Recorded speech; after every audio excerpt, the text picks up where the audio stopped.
It's the end of the world as we know it, and I feel fine. Let's get out of here.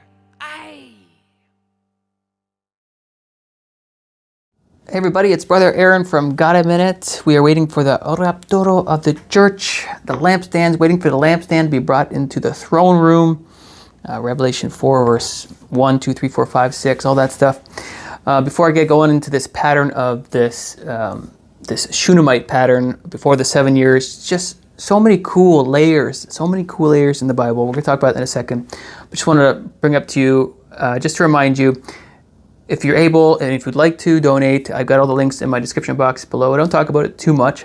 So this channel is not monetized, and I don't do any of those advertising things or anything like that. I basically just do donations. And so if you would like to donate, if you like what God a Minute has been doing here for the past 5 years, I love what I do here, but I do need support. Flying solo, got 2 kids, that kind of thing. So just if you'd like to do that, you can check out the links below. I am Canadian, so it's just PayPal and old school mail if you want to support. And so some people they donate monthly on a consistent basis. That's awesome. Just do whatever the Lord leads you to do. Pray about it, seek God, and I would greatly appreciate it. If I have consistency from you, I can be consistent for you. So pray about it, think about it, and I would appreciate anything. So thank you very much on that.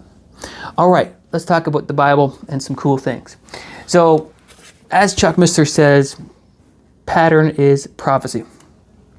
Rapture in 1 Kings chapter 1, we talked about that a couple days ago, and we talked about this whole bosom connection, and I just want to highlight that Abishag was a Shunammite. So if you haven't checked out that video from a couple days ago, we've got the Shunammite. Abishag was brought to David's bosom. Remember, it talked about Abraham's bosom in Luke 16. It talked about the disciple whom Jesus loved, leaned onto his bosom. I think that's the rapture of the church. We've got the lampstands here. And so she's a Shunammite woman. It says that in 1 Kings chapter 1. Oh yeah, I should show you the ladder too before I go on. Somebody left it in the comment section. Here, let me just show you the Shunammite thing first. So 1 Kings 1 verse 3. So they sought for a lovely young woman throughout all the territory of Israel and found Abishag the Shunammite and brought her to the king. So she's a Shunammite, and we're going to see this pattern of a Shunammite here in 2 Kings chapter 4 and 2 Kings chapter 8. But hold that thought. We're going to show you the ladder. Somebody left a cool comment saying, we're in the latter times. So that was pretty funny. So here's our ladder of the latter times. And there's our long walk up to Pentecost 2026. Should we be here that long? And so over here, though, I've marked, this is actually, these little gray parts that's like September 1st on a Gregorian calendar. That's October 1st, and that's November 1st, etc. And the yellow ones are the first day of the Jewish month. So that's Elul 1, that would be Tishri 1, etc. So that's the Feast of Trumpets. Should we get raptured that day? And that's Elul 1. So that's our ladder. So that's August 15th, and every unique color is a Sabbath. So today's Friday, August 15th, and we're just moving up the ladder. So right around September 1st is our transition into the next row there. Okay, and then we go up and up and up and up and up and up and up, and we'll play it by ear here. We'll just keep on waiting together as a community. Okay, so I think it's just encouraging to see rapture proofs and patterns in the Old Testament. When you see it, it's like it's a faith builder. You have confidence. Like, okay, I get it. I like it. So we've got this Shunammite. Okay, so that's an important thing. We got this Shunammite who's brought to the king, a young virgin. Why isn't Bathsheba there? What's going on here? Because there's a pattern here. There's a pattern of prophecy, and I believe it's a pattern of the church. And she's brought to David to keep him warm. Well, what are lampstands? They bring light, but they bring warmth. And how do you light a lampstand? You do that with oil. And we've got Elijah bringing somebody back to life, and we have Elisha bringing somebody back to life. So we're going to focus in on that particular story. I believe this is a representation of the church. So in 2 Kings chapter 4, before Elisha brings somebody back to life, we have this story of a certain woman, of the wives of the sons of the prophets cried out to Elisha, saying, "Your servant, my husband, is dead, and you know that your servant feared the Lord, and the creditor is coming to take my 2 sons to be his slaves." So that's 2 Kings chapter 4. A creditor is coming. Well, Satan is looking to devour the male child in Revelation 12. So we've got this creditor coming, and he ends up having provided for them an enormous amount of oil so that they were able to pay the debt. Well, what do you put in a lampstand?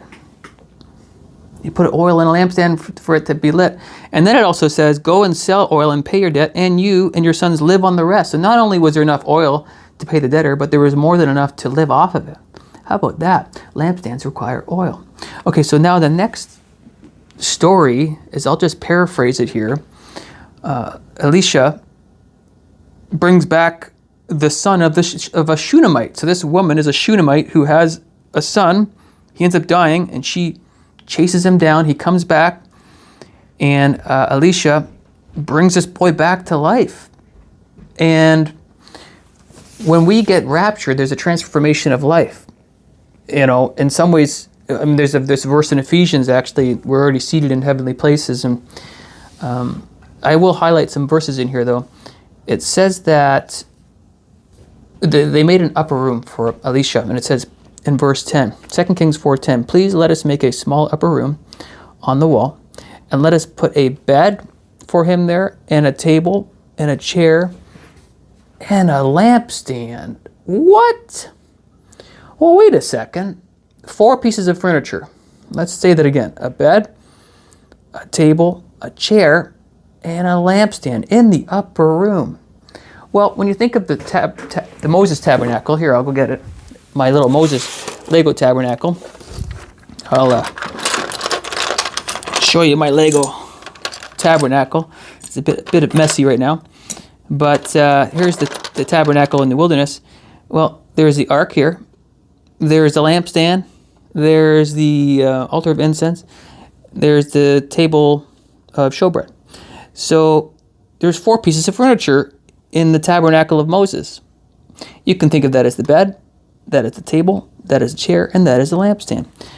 Right? So when you think of it, you know, this woman, the Shunammite woman, is giving him 4 pieces of furniture, one of them being a lampstand. And it's a mimic of the Moses tabernacle in the upper room. And this boy is in the upper room, and when he comes back to life, he sneezes 7 times. And we're waiting for a 7-year tribulation, and we're going to talk about that in chapter 8. And so here's another cool thing before we go to chapter 8.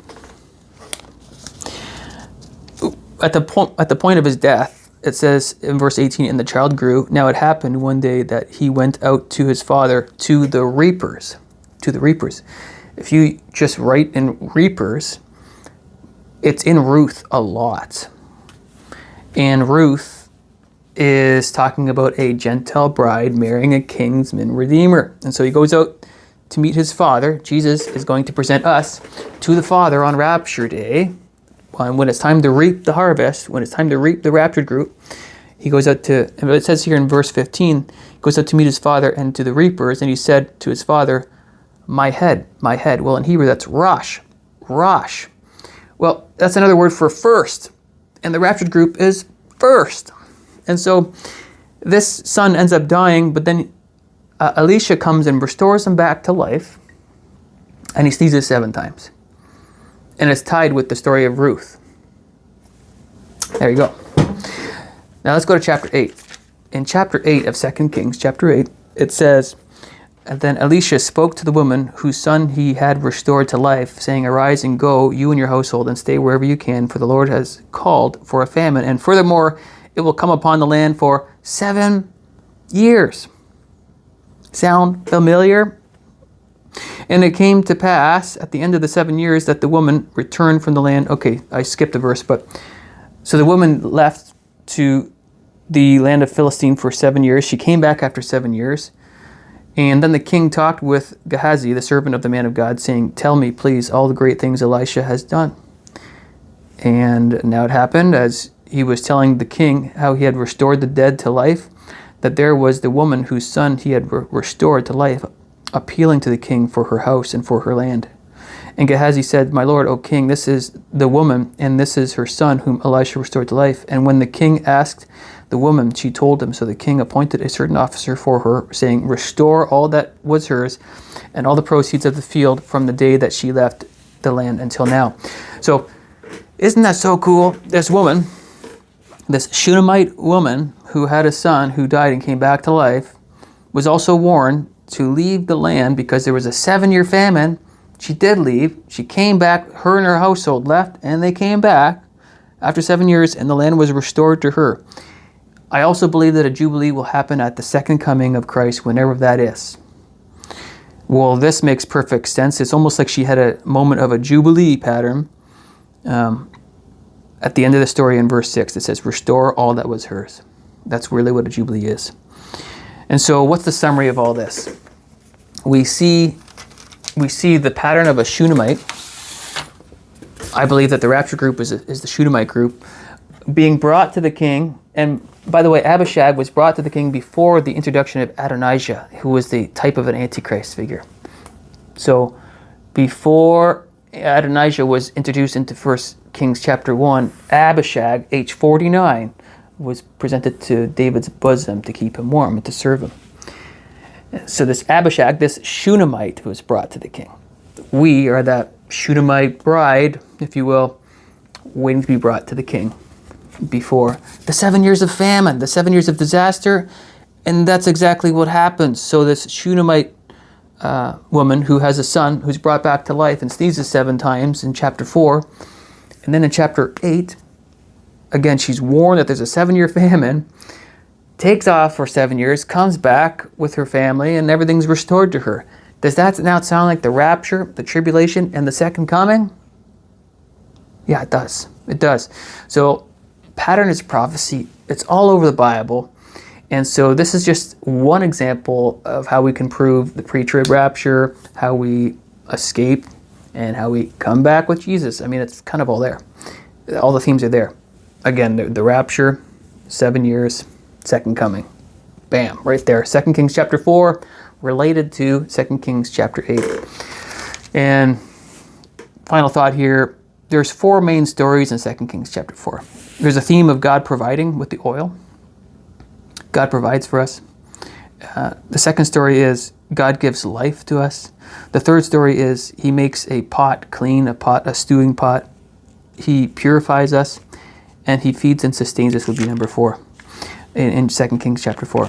So all that to say, we're waiting for the rapture of the church. We don't exactly know when it is. I have my strong thoughts on it, but nobody's for sure knows for sure. We just know that Jesus is coming soon in this season, this general season. Hope it's soon. There's the Shunammite theme. So we're going to talk about some other themes about Elijah, Elisha, and a few examples of people raising from the dead and seeing that. I think we were going to see the rapture group, tribulation saints, and the Jews, Israel. We'll talk about that in another video. But again, thank you guys for taking a listen to this video. Love you guys very much. Can't wait for the cloud party. And get your Rapture helmets on. Let me get my Rapture helmet on. You know, just in case the rapture happens soon, buddy. You never know. You don't want to bonk your head on the ceiling. Okay, buddy? Get your helmet on there, buddy. Yeah. And again, thank you for all your support. And if you want to support the channel, all those links are in the description box below. I'd appreciate it a lot. Okay, that got easy one day closer. Adios, muchachos. Yeah. Hallelujah, I'll see you in the rapture.